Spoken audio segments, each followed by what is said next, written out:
இது மகிமை நேரம்.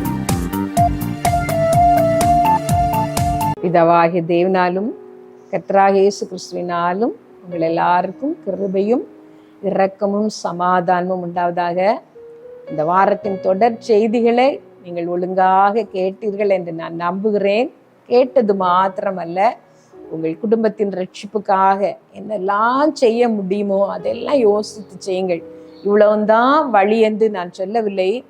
எத்தனையோ வழிகள் கர்த்தருக்கு உண்டு. உங்கள் பிள்ளைகளையும் உங்களுக்கு அருமையானவர்களையும் ரட்சிப்பதற்காக ஆண்டவருடைய சமூகத்திலே உங்களை தாழ்த்தி ஜெபித்து, ஆண்டவரே என்னுடைய புருஷன் ரட்சிக்கப்படுவதற்காக, என்னுடைய மனைவி ரட்சிக்கப்படுவதற்காக, என்னுடைய பிள்ளைகள் இல்லை சகோதரிகள் இல்லை பெற்றோர் ரட்சிக்கப்படுவதற்காக நான் என்ன செய்ய வேண்டும், அதை எனக்கு சொல்லும்.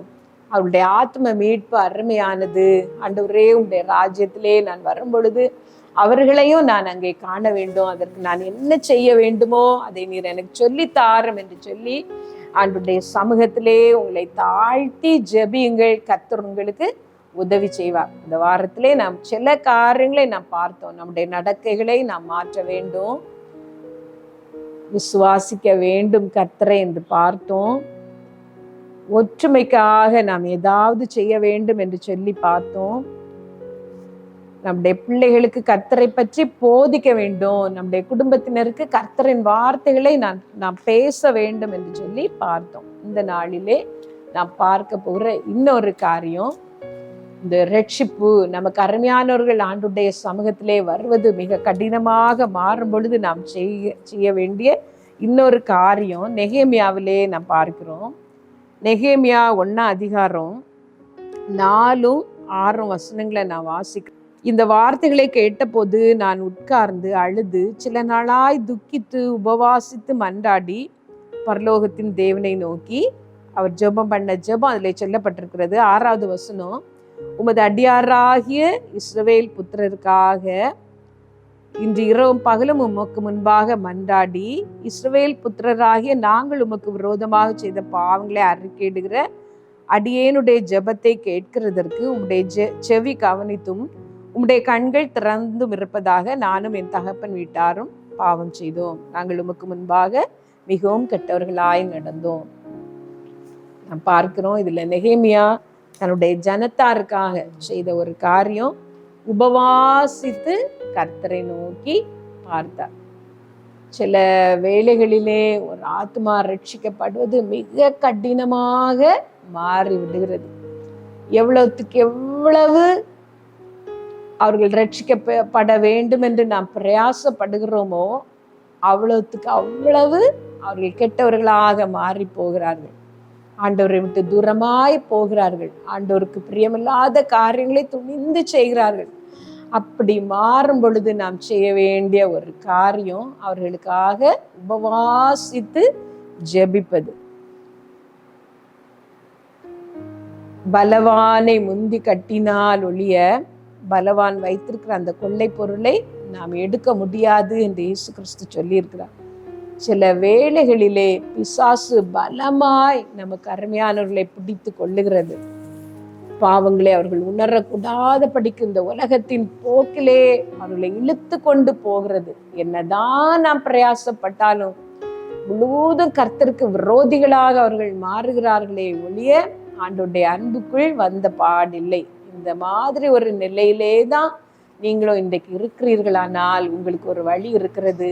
உபவாசத்தோடு ஆண்டவரை நோக்கி பாருங்கள். உபவாசத்தோடு நீங்கள் கர்த்தரை தேடி பாருங்கள். முழு இருதயத்தோடு நீங்கள் அவரை தேடும் பொழுது அவர் உங்களுக்கு தென்படுவார். உங்கள் பிள்ளைகளின் பாவங்களுக்காக, உங்கள் புருஷனின் அக்கிரமத்துக்காக கண்ணீரோடு நீங்கள் தேவ சமூகத்திலே மன்றாடி நீங்கள் ஜெபிக்கலாம். நெகேமியா அதைத்தான் செய்தார். மிகவும் முரட்டாட்டமான அந்த இஸ்ரவேல் ஜனம் ரட்சிக்கப்படுவதற்காக அவர் சில நாளாய் துக்கித்து பரலோகத்தின் தேவனை நோக்கி மன்றாடினார் என்று சொல்லி வேதத்துல நாம் பார்க்கிறோம். எஸ்ரா அதே மாதிரி செய்தார். ஆண்டவருடைய சமூகத்திலே போய் அழுது அவர் ஜெபித்தார். இஸ்ரவேல் ஜனங்களுக்கு சொல்லப்பட்ட ஒரு கட்டளை, அவர்கள் போய் சேருகிற அந்த கானான் தேசத்து ஜனங்களிடத்திலே பெண் கொள்ளாமலும் பெண் கொடுக்காமலும் இருக்க வேண்டும் என்று சொல்லி. ஆனால் அவர்கள் அப்படி இல்லாமல் அந்த தேசத்து ஜனங்களை விவாகம் பண்ணி பிறந்த பிள்ளைகள் 2 பாஷைகளையும், அஸ்தோத் பாஷையும் யூத பாஷையும் பேசினார்கள். 2ம் சரியாக தெரியவில்லை என்று சொல்லி நாம் வேதத்துல பார்க்கிறோம். இந்த வேத பாரனாக எஸ்ராவும் அதே போலதான் ஆண்டவருடைய சமூகத்திலே ஜனத்தின் பாவத்துக்காக ஆண்டவருடைய ஆலயத்திலே போய் அழுது கொண்டு இருக்கும் பொழுது அந்த பாவம் செய்தவர்கள் எல்லாரும் அவரிடத்திலே வந்து சேர்ந்து விட்டுவிட வாக்கு கொடுத்தார்கள் என்று சொல்லி வேதத்துல நாம் பார்க்கிறோம். இதை கேட்கிற நீங்களும் கூட அந்த ஆத்மா விலையேற பெற்றது என்பதை உணர்ந்தவர்களாக, உங்களுக்கு அருமையான அந்த நபர் நரகத்திற்கு போனால் அது மிக கொடியது என்பதை உணர்ந்தவர்களாக, ஆத்ம பாரத்தோடு ஆண்டவருடைய சமூகத்திலே உங்களை தாழ்த்தி ஜெபிங்கள். எப்படியாவது இந்த ஆத்மா ரட்சிக்கப்பட வேண்டும் ஆண்டவரே, உபவாசத்தோடுமை நான் தேடுகிறேன், கண்ணீரோடுமை நான் தேடுகிறேன், இந்த ஆத்மாவை எனக்கு மீட்டு தாரும் என்று சொல்லி ஆண்டவரிடத்திலே கேளுங்கள். ஒரு வாரத்திலே ஒரு நாள் முடிந்தால் உபவாசத்தை ஜெபித்து பாருங்கள். ஆவியானவர் உங்களை எப்படி நடத்துகிறாரோ, எப்படி ஏவுகிறாரோ அப்படியே அந்த ஆத்மாவின் ரட்சிப்புக்காக நீங்கள் ஜெபியுங்கள்.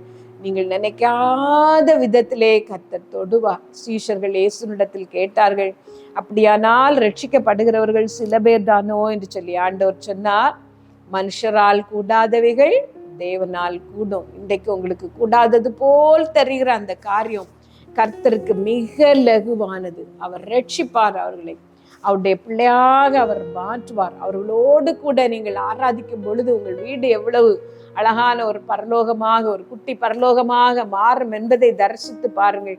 கர்த்தர் அந்த கிரியை உங்களிலே செய்வார். இப்பொழுது நாம் கண்களை மூடி நம்ம எல்லாரையும் ஒப்பு கொடுத்து நமக்கு அருமையானவர்களுக்காக நாம் ஜெபிக்க போகிறோம்.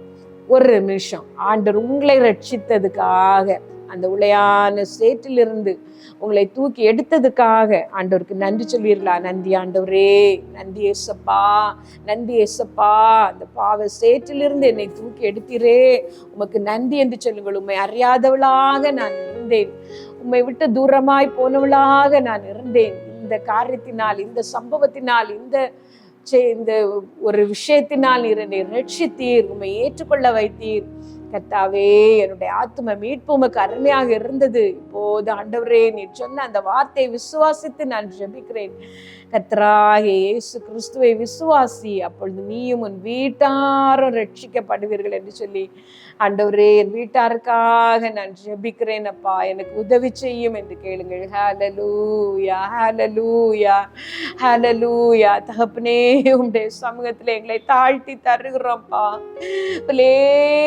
பெற்ற எங்களுக்கு அருமையான ஆத்துமாக்களை, எங்கள் குடும்பத்தின் அங்கத்தினர்களை ஆண்டவரே நாங்கள் இழந்து விடாத படிக்கு, அவர்களுடைய ஆத்மா நஷ்டப்பட்டு விடாத படிக்கு அவர்களுக்காக நாங்கள் என்ன செய்ய வேண்டுமோ அதை செய்ய எங்களை ஒப்பு கொடுக்கிறோம். ஜெபிக்கவும் உபவாசிக்கவும், எங்களை நாங்கள் திருத்தி கொள்ளவும், எங்கள் நடத்தைகளை மாற்றவும் நாங்கள் ஒப்பு கொடுக்கிறோம். அவர்களோடு கர்த்தருடைய காரியங்களை பேச எங்களை ஒப்பு கொடுக்கிறோம்.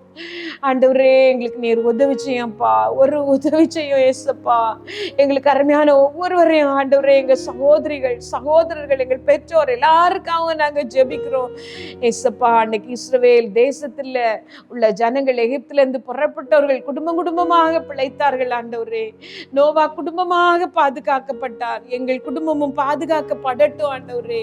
எங்கள் குடும்பமும் உமக்கென்று ஆயத்தமாகட்டும். இந்த உலகத்துக்குரியவர்கள் அல்ல, நாங்கள் உமக்குரியவர்கள் ஆண்டவரே. அந்த கிருபை எங்கள் ஒவ்வொருவருக்கும் தாரும். நாங்கள் என்ன செய்ய வேண்டுமோ அதை செய்கிற ஞானத்தை எங்களுக்கு தாரும். அந்த அபிஷேகத்தை தாரும். அந்த ஆத்மாவை பற்றிய பாரத்தை எங்களுக்கு தாரும். அவர்கள் எங்களுக்கு விரோதமாய் செய்த எல்லா தவறையும் நாங்க மன்னிக்கிறோம் ஏசப்பா. அவர்களை நேசிக்கிற கல்வாரின் அன்பினால் எங்களை நிரப்பும், அன்பினால் எங்களை நிரப்பும் இயேசுவே. அந்த ஆத்மாக்கள் ரட்சிக்கப்படுவதற்கு ஏதுவான கிரியை நீர் அவர்களிலே நடப்பிக்க நாங்கள் ஜெபிக்கிறோம்.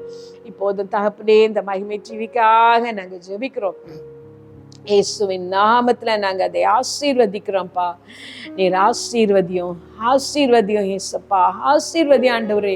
புதிய புதிய ப்ரோக்ராம்ஸ் நீ தந்த ஆசீர்வதியும். ஒவ்வொரு நிகழ்ச்சியும் ஆண்டவரே உம்முடைய நாமத்தை மகிமைப்படுத்துவதாக இருக்க வேண்டும். நாங்கள் இந்த வாரம் அதிகமாக தியானித்தது ஆத்துமாக்கள் ரட்சிக்கப்படுவதற்காக. இந்த மகிமை டிவி வாயிலாக அநேகர் ரட்சிக்கப்பட இதை இப்பொழுது கவனிக்கிற நாங்கள் எல்லாரும் ஒருமனப்படுகிறோம் ஏசப்பா, ஒருமனப்பட்டு கேட்கிறோம். அநேகர் ரட்சிக்கப்படுவதற்கு ஏதுவாக இந்த சேனலை நீர் உபயோகப்படுத்த நாங்கள் ஜெபிக்கிறோம். ஆசீர்வதியம்ப்பா, ஆசீர்வதியம். இதை நடத்துகிற எல்லாரோடும் உடைய கிருபை தங்கி இருக்கட்டும். இதை நடத்துகிற உடைய பிள்ளைகளோடு அவர்கள் குடும்பங்களோடு உடைய விசேஷித்த கிருபை தங்கி இருக்கட்டும். அப்பிரயோஜனமான ஊழியக்காரி கர்த்தாவே, செய்ய வேண்டிய கடமையை மாத்திரம் நான் செய்திருக்கிறேன். சகல துதியும் கனம் மகிமை உமக்குரியது, அதை உமக்கே செலுத்துகிறேன். இயேசு நாமத்துல கேட்கிறோம். எல்லா மகிமையும் உமக்கு செலுத்துகிறோம். ஜீவனுள்ள எங்கள் நல்ல பிதாவே, ஆமென்.